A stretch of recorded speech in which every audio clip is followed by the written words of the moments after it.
de Gall y de Burdach. Y estos fascículos de Gall y de Burdach, gracil y cuneiforme, delgado y cuneiforme, van a tener su tubérculo en la parte más superior de esta mitad inferior del bulbo raquídeo. Es decir, que vamos a encontrar el tubérculo de Gall y el tubérculo de Burdach, el tubérculo delgado y el tubérculo cuneiforme, ¿sí?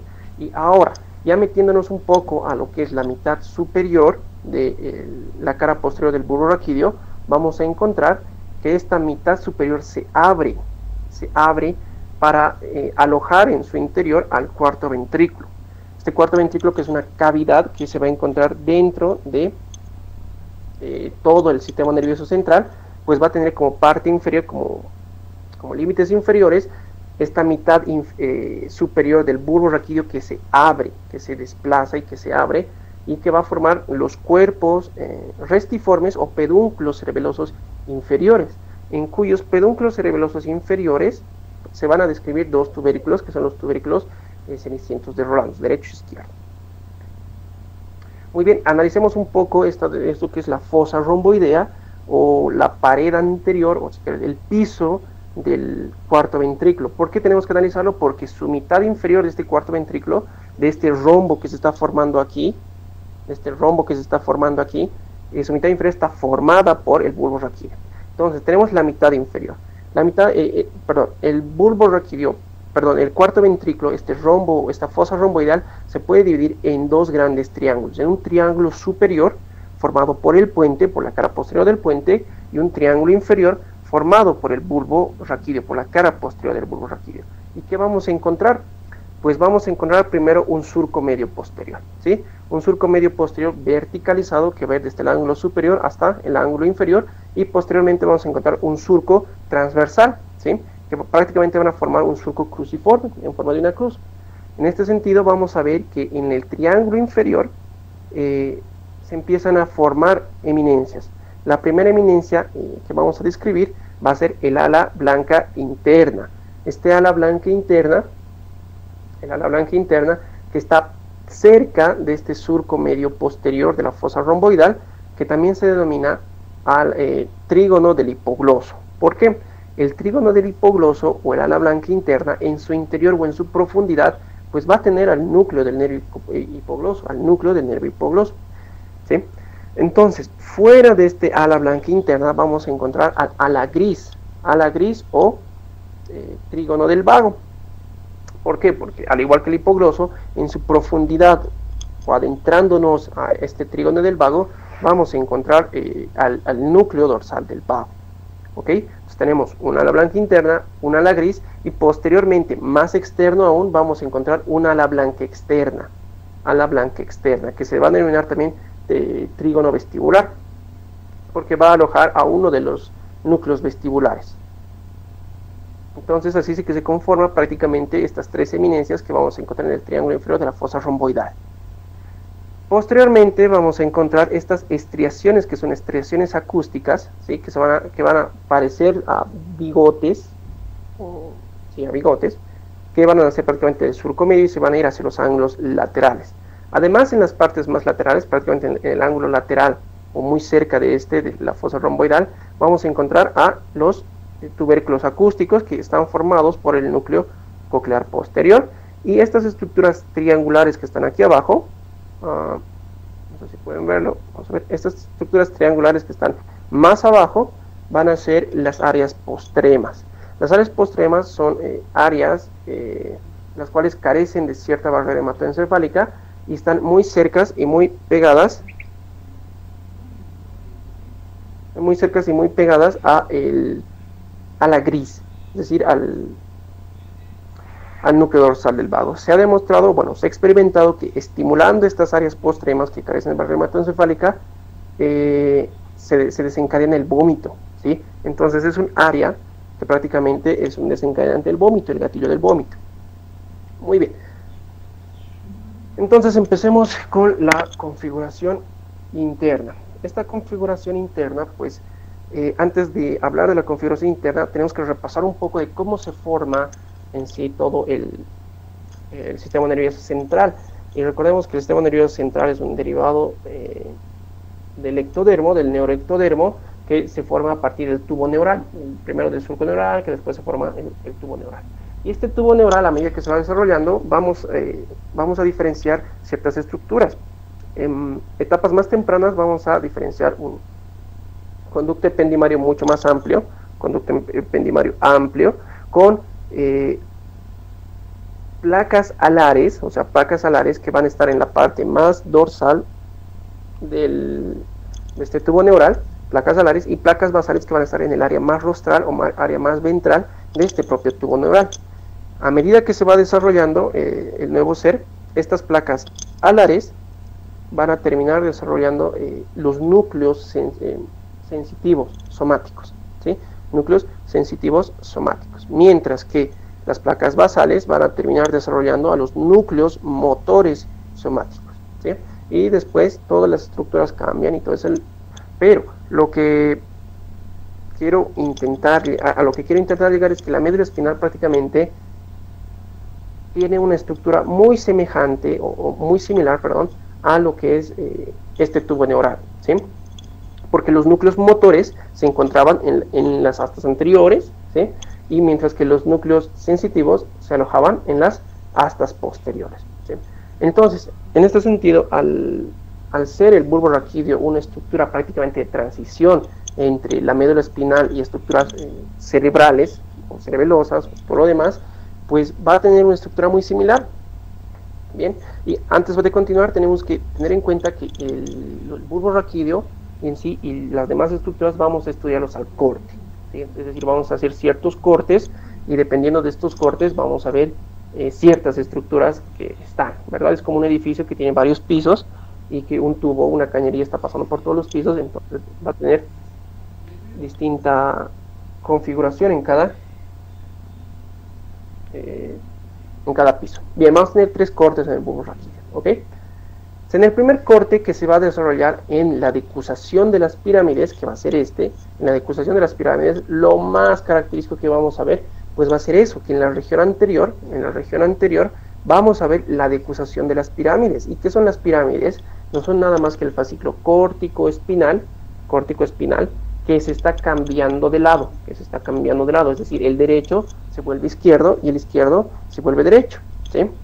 Este fascículo córtico-espinal nace del cerebro, directamente de las áreas 4 de Brodmann, 4 y 6 de Brodmann, y va a descender directamente hacia los núcleos anteriores los núcleos del asta anterior de la médula espinal. Estos son los principales fascículos que van a llevar la información de movimiento de músculos voluntarios, ¿ok? Entonces, en este punto, en las pirámides, en este primer corte, podemos observar muy bien lo que son la decusación de las pirámides, ¿ok? El entrecruzamiento de estas pirámides. Y en la región posterior, poco a poco, ya vamos viendo que se está formando, en esta región, no sé si pueden verla, en la región posterior vamos viendo que se va formando los núcleos gracil y cuneiforme, a partir de los fascículos gracil y cuneiforme propiamente, ¿ok?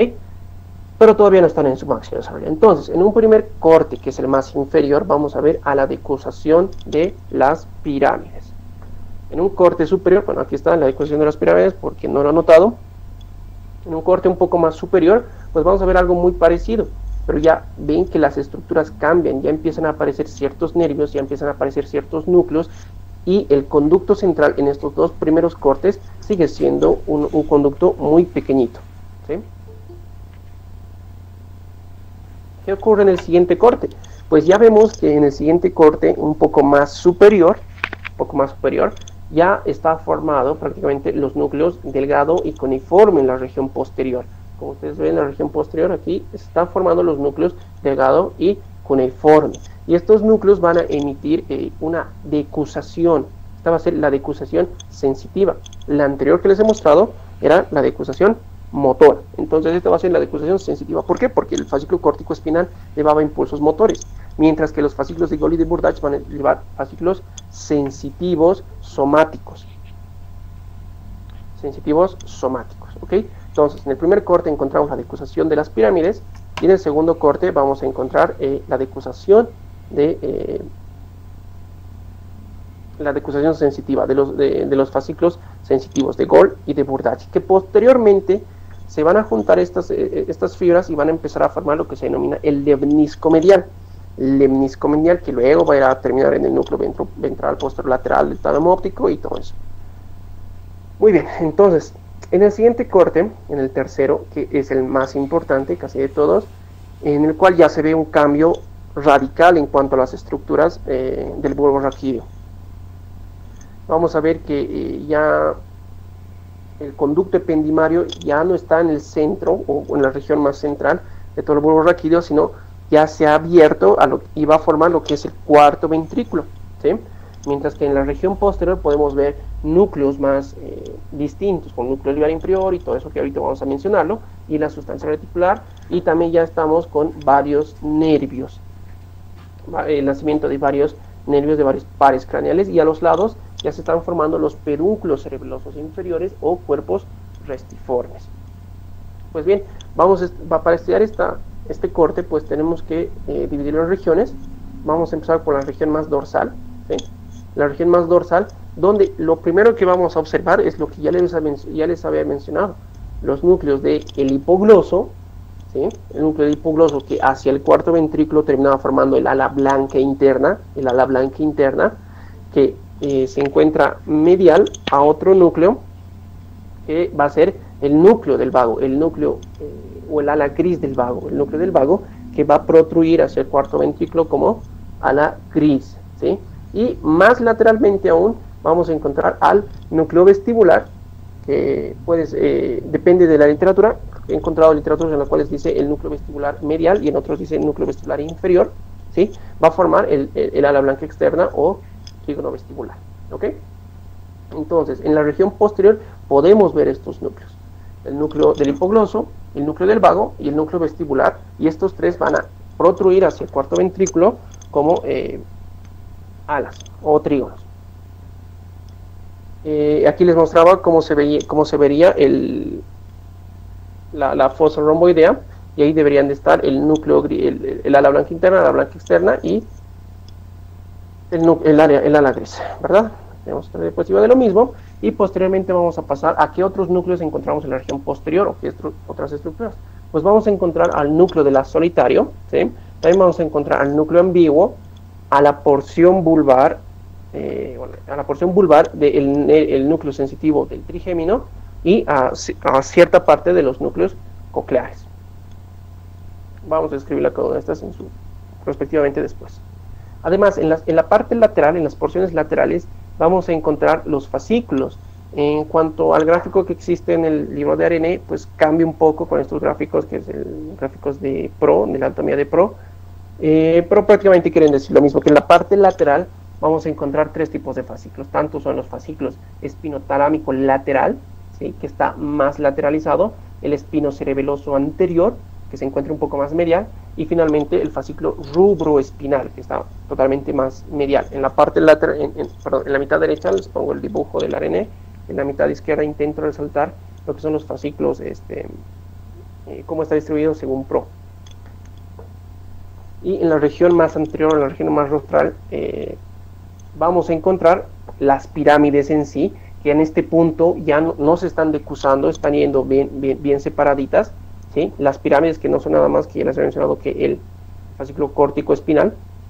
También vamos a encontrar el núcleo arqueado, que debería de encontrarse un poquito más adelante de las pirámides, y el núcleo olivar, o sea, las olivas, que recuerden que en esta porción ya estamos viendo las olivas y que están protruyendo hacia adelante, formando propiamente dicho las olivas, que son núcleos que van a ser plegados sobre sí mismo, y que va a haber un núcleo principal y núcleos accesorios que tienen esta característica, que están plegados hacia sí mismo y que se abren hacia adentro y hacia atrás, ¿sí? Tienen una extensión de 15 milímetros y todo eso, pero el núcleo olivar tiene mucha connotación en cuanto al sistema nervioso, al sistema motor extrapiramidal. Bien, y en la región más media de lo que es el bulbo raquídeo vamos a encontrar 4 fascículos importantes. De posterior a anterior vamos a encontrar el fascículo longitudinal medial, luego vamos a encontrar al áspero dorsal, para luego encontrar al lemnisco medial. Este lemnisco medial es la formación o la unión de todos los fascículos que nacen del núcleo de Gol y de Burdach, que se entrecruzaban y forman el lemnisco medial, ¿sí? Y un poco más adelante vamos a encontrar al núcleo córtico nuclear, al fascículo córtico nuclear, que este fascículo córtico nuclear o geniculado va a ser algo parecido a lo que termina siendo el fascículo córtico espinal o piramidal, pero no va a llegar hasta la médula espinal, simplemente se va a acabar en todo lo que es el tallo encefálico. Es decir, el impulso van a ser de las áreas cerebrales superiores, o de Brodmann, y va a terminar en el tallo encefálico. Este fascículo córtico nuclear va a llevar los impulsos motores somáticos que necesitan los pares craneales, ¿sí? Bien, ahora empecemos a hablar de los núcleos que vamos a encontrar aquí. Vamos a empezar a detallarlos, cómo están conformados y qué estructuras tienen. Para estudiar un poco de los núcleos y de toda esta distribución, vamos a separar un poco las cosas. Es decir, vamos a encontrar una inervación somática, ¿sí? Y vamos a encontrar una inervación visceral. Las inervaciones somáticas son aquellas que van a ir y venir, aferencias y eferencias, de estructuras voluntarias que derivan de somas, de somitas, ¿sí? De somitas. Mientras que las estructuras viscerales van a ser aferencias y eferencias, o la inervación visceral va a ser aquellas eferencias y eferencias que van y vienen de estructuras viscerales, de órganos huecos, ¿sí? En este sentido, vamos a primero mostrar o intentar estudiar a los núcleos motores somáticos. En el bulbo raquídeo existen núcleos motores somáticos, los cuales son el núcleo del hipogloso, del nervio hipogloso, y el núcleo ambiguo. Ya habíamos visto el núcleo del nervio hipogloso, que se encontraba un poquito lateral a lo que son la región media, los fascículos de la región media, y que simplemente da origen a el nervio hipogloso, que va a nacer, o que va a emerger, perdón, por adelante por el surco preolivar, ¿sí? Espero que entiendan la diferencia de nacer y de emerger, porque esa misma diferencia es la de origen real, de donde nace en verdad el nervio, y origen aparente, de donde parece que estuviera naciendo, ¿sí? En este caso, el origen real del nervio hipogloso sería el núcleo del nervio hipogloso, que prácticamente se encuentra a la altura, en el ala blanca interna de la fosa romboidal, en el bulbo raquídeo, en la parte del bulbo raquídeo. ¿Y de dónde emerge? Pues del surco preolivar, ¿okay? Y bien, vamos al siguiente, que es el núcleo ambiguo. Este núcleo ambiguo solo podemos esquematizarlo, y vamos a ver que el núcleo ambiguo tiene tres partes, ¿no? Tres tercios. Un tercio superior, un tercio medio y un tercio inferior. Entonces, en el tercio inferior, vamos a empezar con el tercio inferior. El tercio inferior va a dar eferencias, para el nervio accesorio o el nervio espinal. Recuerden que el nervio accesorio y espinal tenía un origen real que también se encontraba en el asta anterior de la médula espinal, ¿sí? Aproximadamente de C1 a C6 se encuentra el nervio accesorio o espinal, pero también va a tener un origen en la parte vulvar, ¿sí? Luego lo vamos a armar todo el sistema, pero el núcleo ambiguo en su tercio inferior da eferencias hacia el nervio accesorio. ¿Y para qué sirve este nervio accesorio, este tercio inferior del nervio accesorio? Pues va a controlar, o sea, va a dar eferencias somáticas, en otras palabras, a los músculos de la laringe, hacia los músculos de la laringe, ¿sí? Luego, en el tercio medio vamos a tener eferencias de vamos a tener eferencias para el vago, pero estas van a ser eferencias somáticas, y estas eferencias somáticas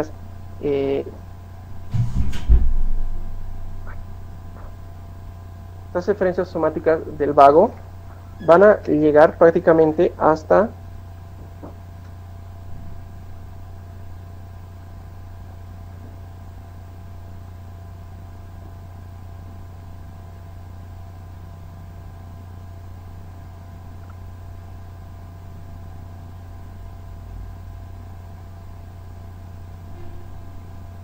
disculpe, va a llegar hasta, va a dar referencias somáticas del vago. Ok, y finalmente el tercio superior, que va a ser el tercio superior, que va a dar eferencias hacia el nervio glosofaringeo. Y estas van a ser eferencias somáticas que van a llegar prácticamente hacia los músculos, a ciertos músculos del velo del paladar. Es decir, que tanto el tercio superior y tercio medio del núcleo ambiguo, que dan eferencias para el glosofaringeo y para el vago, van a dar inervaciones somáticas para los músculos de la faringe, ¿sí? Van a formar, entre estos dos nervios van a formar el plexo perifaringeo y van a inervar tanto el constrictor superior, medio y los demás músculos de la faringe, mientras que el glosofaringeo va a inervar a los músculos del velo del paladar. Entonces, lo que quiero intentar mostrar con esto es que el núcleo ambiguo va a controlar motrizmente y somática a la faringe y la laringe. ¿Okay? Pues bien, vamos con los núcleos sensitivos somáticos. Los núcleos sensitivos somáticos, va a ser simplemente uno, que va a ser el núcleo sensitivo del trigémino. ¿Okay? Entonces, en este núcleo sensitivo del trigémino vamos a encontrar que este núcleo sensitivo del trigémino es muy grande. Este núcleo sensitivo del trigémino tiene 3 grandes porciones, o sea, va a atravesar todo el tallo cerebral, todo el tallo encefálico.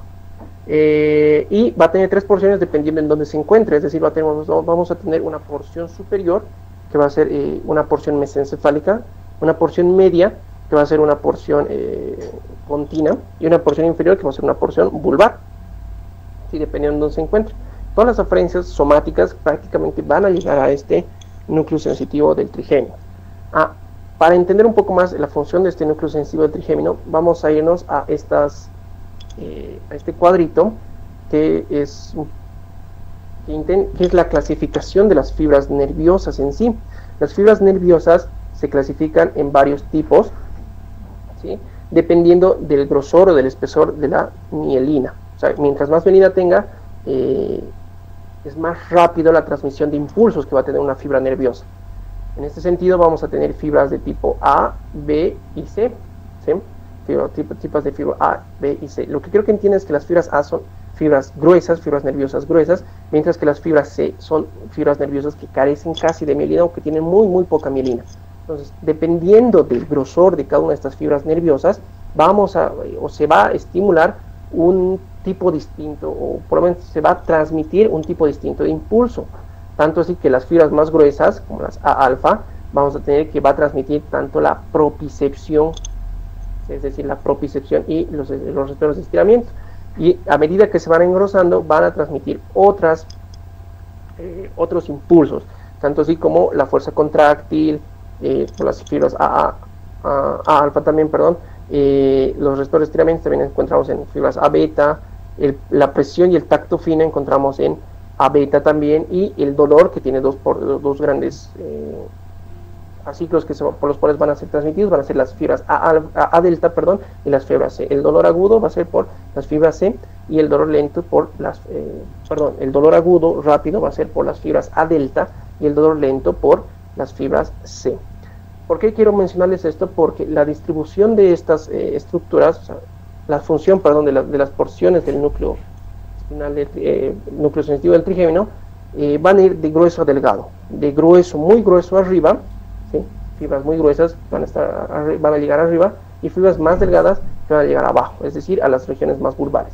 En este sentido, el núcleo mesencefálico, perdón, la porción mesencefálica del núcleo espinal, núcleo sensitivo del trigémino, encontramos que recibe estímulos propiceptivos a alfas, a betas, más o menos por ahí, mientras que el núcleo pontino va a recibir sensibilidades táctiles epicríticas, ¿sí? Un poquito más delgadas, y finalmente la región vulvar, la que nos interesa, pues va a ser la que va a recibir todas las aferencias termoalgésicas y de tacto grueso, que es la protopática, o sea, termoalgésica de temperatura y dolor, ¿sí? Y protopática, tracto grueso. Bien, ahora nos vamos a los núcleos sensitivos viscerales. Los núcleos sensitivos viscerales van a ser aquellos núcleos que van a recibir estímulos viscerales, o sea, estímulos sensitivos de órganos en sí. En estos vamos a encontrar el núcleo de la solitario y el núcleo dorsal del vago.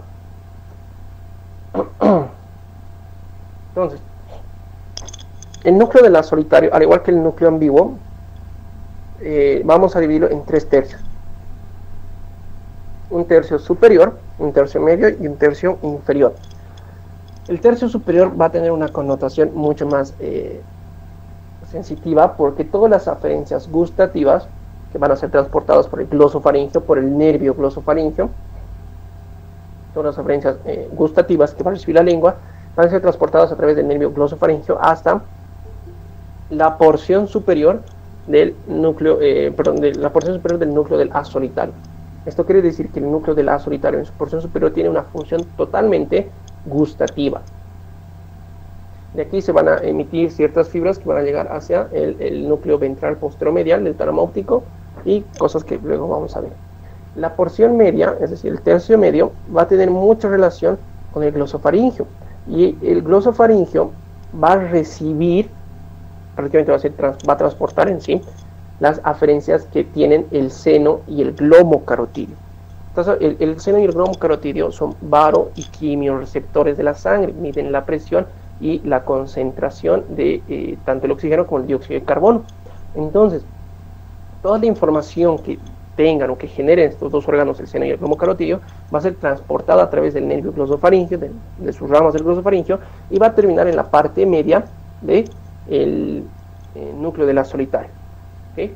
Mientras que el tercio inferior va a ser algo parecido. En el pulmón, tanto en el pulmón, tanto en la aorta, van a haber receptores de presión, van a haber quimiorreceptores y otros receptores un poco más específicos relacionados con el oxígeno y con el dióxido de carbono, que van a conducirse a través del nervio vago, a través de aferencias del nervio vago, y van a terminar finalmente en el tercio inferior del núcleo de la solitario. ¿Sí? Entonces, la parte superior del núcleo de la solitario tiene una función gustativa, mientras que las otras dos, una recepción de los gustos, una recepción gustativa, mientras que los otros dos van a tener una recepción de información de concentraciones y de presión de dióxido de carbono y de oxígeno. Aquí sí, me estoy confundiendo, un poco están mal mis diapositivas.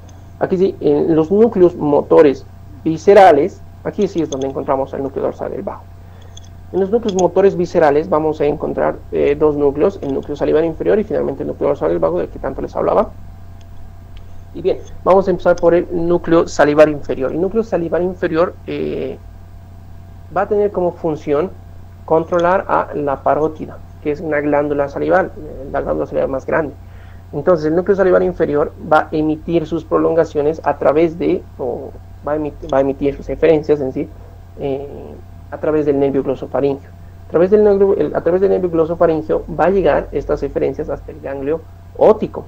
Y en el ganglio óptico, pues recién se va a transportar estas eferencias hacia una rama del nervio trigémino, que va a ser el nervio auriculotemporal, el cual va a llegar hacia la parótida. En este sentido, el núcleo salivar inferior va a controlar la secreción de saliva. ¿Sí? Recordemos que todos estos núcleos viscerales que estamos viendo, el núcleo salivar inferior y el núcleo dorsal del vago, van a ser de tipo parasimpático. Van a conformar el parasimpático craneal, ¿sí? Y van a ser de tipo parasimpático. Bueno, luego vamos a encontrar el núcleo dorsal del vago. El núcleo dorsal del vago que van a ser, que se va a encontrar prácticamente cerca del piso del cuarto ventrículo, ya habíamos dicho, en el área gris, en el ala gris, y de aquí van a hacer sus eferencias a través del surco posterolateral de la médula oblonga, y estas eferencias van a llegar hacia los ganglios o sea, que se van a encontrar alrededor de los órganos, no órganos terminales, sino de los órganos, tanto puede ser del corazón, del hígado, del estómago, de los intestinos. Es decir, la neurona preganglionar prácticamente va a estar en el vago, van a ser del núcleo dorsal del vago, y se va a dirigir hacia al ganglio del órgano en sí. Por ejemplo, en el corazón encontramos ganglios parasimpáticos cardíacos, entonces va a hacer una estación en esos ganglios parasimpáticos, y de aquí van a nacer fibras postganglionares que van a dirigirse directamente hacia el órgano, hacia la víscera. Este núcleo va a tener connotación para prácticamente controlar visceralmente los órganos viscerales. Ok, una vez dicho todo en cuanto a los núcleos, vamos a armar todos estos núcleos y todas estas eferencias y aferencias y agruparlos en cuanto a los nervios, a los pares craneales. Recordemos que son 12 pares craneales más el nervio terminal, pero de estos 12 pares craneales, 4, aquí está mal, son 4 los nervios que van a ser a partir del bulbo raquídeo. En ese sentido vamos a encontrar de abajo hacia arriba al nervio hipogloso. El nervio hipogloso, que va a ser súper sencillo, que va a ser un nervio somático motor, que solo va a tener un núcleo, que va a ser el núcleo del nervio hipogloso, que se va a encontrar en ala blanca interna, que va a salir, que va a emerger estas referencias a través del surco preolivar, y se va a dirigir hacia la base de la lengua. Su principal función, ¿cuál es? La de controlar los músculos de la lengua. Va a controlar los músculos de la lengua, que constituyen la lengua. Entonces, una lesión a este nervio en sí, o al núcleo del hipogloso, pues nos va a dar dificultad para realizar los movimientos de la lengua. ¿Sí? Muy bien, el siguiente nervio que tenemos que hablar es el nervio accesorio.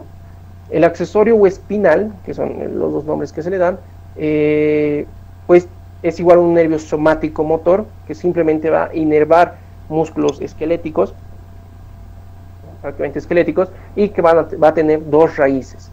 Ya había mencionado, mi compañera había mencionado la raíz espinal, que van a ser de la asta anterior de entre C1 a C6, ¿sí? Que va a ser la raíz espinal del núcleo accesorio, y del tercio, del núcleo ambiguo. Estos dos tipos de diferencias, tanto espinales y del núcleo ambiguo, se van a juntar para formar el nervio accesorio, ¿sí? o el onceavo par craneal, llamémoslo así, el nervio onceavo par craneal. Este onceavo par craneal se va a dividir en dos grandes ramas, en un ramo comunicante que se va a dirigir hacia el nervio vago, ¿sí? Que se va a dirigir hacia el nervio vago, que se va a unir prácticamente con el nervio vago, y que del nervio vago van a nacer los nervios laríngeos superiores e inferiores, que van a terminar inervando la laringe, los músculos de la laringe, ¿sí? Entonces, la musculatura de la laringe es inervada prácticamente por el nervio accesorio a través del vago, y su núcleo lo podemos encontrar en el núcleo ambiguo, prácticamente en el tercio inferior del núcleo ambiguo, si más no me equivoco. Mientras que la raíz espinal o el núcleo espinal va a venir y va a ascender, se va a unir formando el núcleo espinal y va a ir directamente hacia los músculos esternocleido y trapecio, ¿sí? Y va a controlar o va a inervar motrizmente a estos dos músculos que sirven prácticamente para mover la cabeza, para girar tanto a la derecha o a la izquierda. Por eso se llama los músculos oculocefalogiros, los cefalogiros en sí, perdón. Entonces, la significación, la importancia del núcleo accesorio, del nervio del onceavo par craneal es esta, que va a inervar prácticamente los músculos de la laringe y va a inervar también la musculatura del cuello, es decir, el músculo trapecio y esternocleidomastoideo. Por otro lado, el nervio vago va a ser un nervio totalmente mixto. Es un poco difícil de agruparlo porque vamos a tener que tiene distintos tipos de función. En este cuadro vamos a ver las funciones motrices, ¿sí? Las funciones motrices. Tenemos que un núcleo ambiguo, que su tercio medio da el origen al nervio vago, que va a formar el nervio vago, que van a ser por parte del surco posterolateral y todo eso, y que va a terminar dirigiéndose a inervar a los músculos de la faringe, ¿sí? Esta es una inervación somática motora, la de arriba, la de a partir del núcleo ambiguo. Mientras que la inervación motora visceral, va a estar dada a través del núcleo dorsal del vago. Y el núcleo dorsal del vago pues emite sus referencias, se junta a través del vago, pues continúa todo su trayecto a través del largo vago, y va a terminar en lo que habíamos mencionado, que es el ganglio, que se va a encontrar o sea, cerca del órgano, y finalmente va a hacer un relevo del ganglio de neuronas y va a terminar en el órgano. ¿Okay? Entonces, aquí arriba tenemos la función somático-motora, que va a inervar a la faringe. Aquí abajo la función motora visceral o visceral motora, que va a inervar a las vísceras, aparato digestivo, corazón, pulmón y todo eso. Y en esta siguiente diapositiva tenemos a las inervaciones sensitivas o sensoriales. En cuanto a las inervaciones sensitivas, pues las sensitivas somáticas van a nacer del conducto auditivo externo de parte de la membrana timpánica, conducto auditivo externo de la parte de la membrana timpánica, van a ascender a través del nervio vago, de sus comunicantes y de sus ramas, y van a ir a terminar a las distintas porciones del núcleo sensitivo del trigemio, depende de qué tipo de estímulo sea, ¿sí? Mientras que las funciones sensoriales, por así decir, o sensitivas, viscerales del vago, no nacen de los intestinos, aquí está mal, sino nacen de los pulmones, ya les he mencionado, de los receptores, de los vagoreceptores de los pulmones y del corazón, y bueno, en este caso también de los intestinos, de la información que tenga que llevar el aparato digestivo, va a ascender, se va a juntar con el nervio vago y finalmente se va a separar para terminar en el núcleo de la solitaria. Estas son aferencias. Arriba tenemos las aferencias somáticas o sensitivas somáticas, y aquí abajo las sensitivas viscerales. Luego tenemos, y por último, tenemos al nervio glosofaríngeo, que también va a ser un nervio mixto. Un nervio mixto porque tiene una función somático-visceral, va a tener una función somática y una función visceral. En ese sentido, aquí tenemos las funciones motoras. Aquí tenemos al núcleo ambiguo, que he mencionado, núcleo ambiguo, que en su tercio superior va a dar eferencias para que se forme el nervio glosofaríngeo, y que va a ir a terminar a inervar a los músculos del velo del paladar y también de la faringe, formando el plexo perifaríngeo, que va a inervar todos los músculos de la faringe. Y la función motriz visceral, que van a ser a partir del núcleo salivar inferior, que se va a juntar para formar el nervio glosofaríngeo, que va a terminar prácticamente, o va a ser un relevo en el ganglio óptico, y que va a ser llevada a la parótida a través del nervio auriculotemporal, que es un nervio del quinto par craneal, ¿sí? Esto es las funciones somáticas. Las funciones sensitivas, tanto viscerales y somáticas, van a ser estas. Vamos a ver que lleva la información sensitiva de tanto el velo del paladar, de la base de la lengua, sensitiva somática, a través del glosofaríngeo, y esta, dependiendo de qué tipo de estímulos sean, pues se va a terminar a distribuir en todo lo que es el núcleo sensitivo del trigemio. Mientras que la información gustativa, que ya va a ser una información visceral del órgano de la lengua, de los sabores, va a ser llevada a través del glosofaríngeo. En realidad va a ser llevada por la cuerda del tímpano, que es una rama del nervio facial, que luego se va a juntar con el glosofaríngeo, se va a adherir al glosofaríngeo, y que va a terminar finalmente en la parte superior del núcleo de la solitario, que es el haz de Gowes, o el núcleo de Gowes. Bien, algo importante es que también, y que nos lo escribe René, que en el bulbo raquídeo vamos a encontrar varios núcleos respiradores, los núcleos respiradores ventrales, dorsales, el amnéusico, y muchos otros importantes, también los cardiorreguladores. En ese sentido, una patología muy importante y muy descriptiva para entender un poco lo que es el funcionamiento del bulbo raquídeo es el enclavamiento de las amígdalas. ¿Y esto cómo sucede? Aquí vemos un corte sagital de todo lo que es una tomografía axial computarizada, y en esta región hemos ampliado lo que es el bulbo raquídeo. Aquí arriba está el puente, por cerca del 6 está el puente, más abajo encontramos en sí el bulbo raquídeo, por atrás encontramos la porción más inferior del cuarto ventrículo, y más atrás el cerebelo, ¿verdad? Entonces esta es la estructura normal que hay que se ve al corte. Una vez que existe un enclavamiento de amígdalas, y esto se da por una hipertensión endocranial, ya sea por un aumento del líquido cefalorraquídeo, o un tumor, o cualquier otra causa que aumente la presión que hay entre los órganos dentro del cráneo, pues lo que va a ocasionar va a ser esto: que la amígdala, que es una parte del cerebelo, se intente salir, o que se salga prácticamente por el agujero oval, el foramen magno, y al intentar salirse, debido a esta presión que está ejerciendo tanto la hipertensión endocranial o cualquier otra causa, hacer que me va a comprimir al bulbo raquídeo en el foramen magno, y esta compresión puede ser mortal, ¿sí? Aquí está la hernia o enclavamiento o la herniación de las amígdalas cerebrosas. Aquí encontramos las amígdalas cerebrosas. A esta altura más o menos está el agujero oval, el foramen magno o el agujero magno, y aquí se está comprimiendo al bulbo raquídeo. Entonces esta compresión puede terminar prácticamente en un paro cardiorrespiratorio. Bien, creo que esto sería todo en cuanto a bulbo raquídeo, así que si tienen alguna pregunta sería mejor que me la digan ahora. Disculpa, en la fosita supraolivar, ¿qué nervio sale?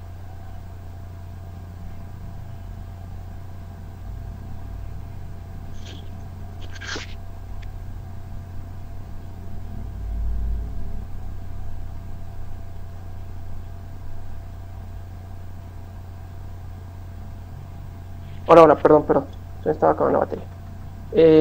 Vamos a volver al gráfico. Ya te digo. Pum, pum, pum, pum, pum.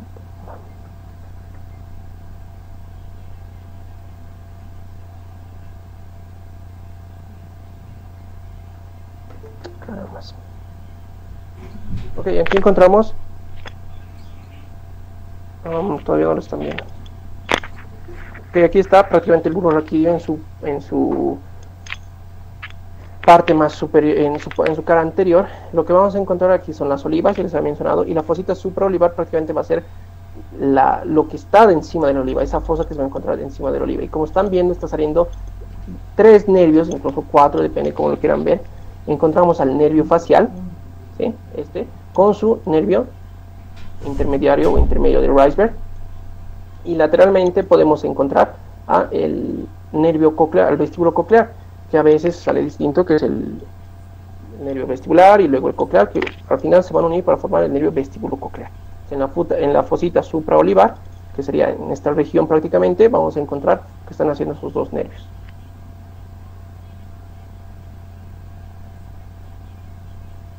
Ya, gracias.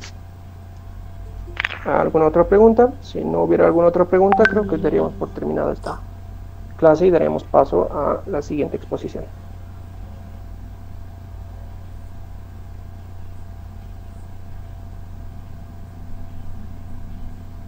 Ok, les agradezco mucho el tiempo y bueno, muchas gracias. Gracias, Saucy. Gracias. Muchas gracias, Oxy. Muchas gracias, Saucy. Gracias, Oxy.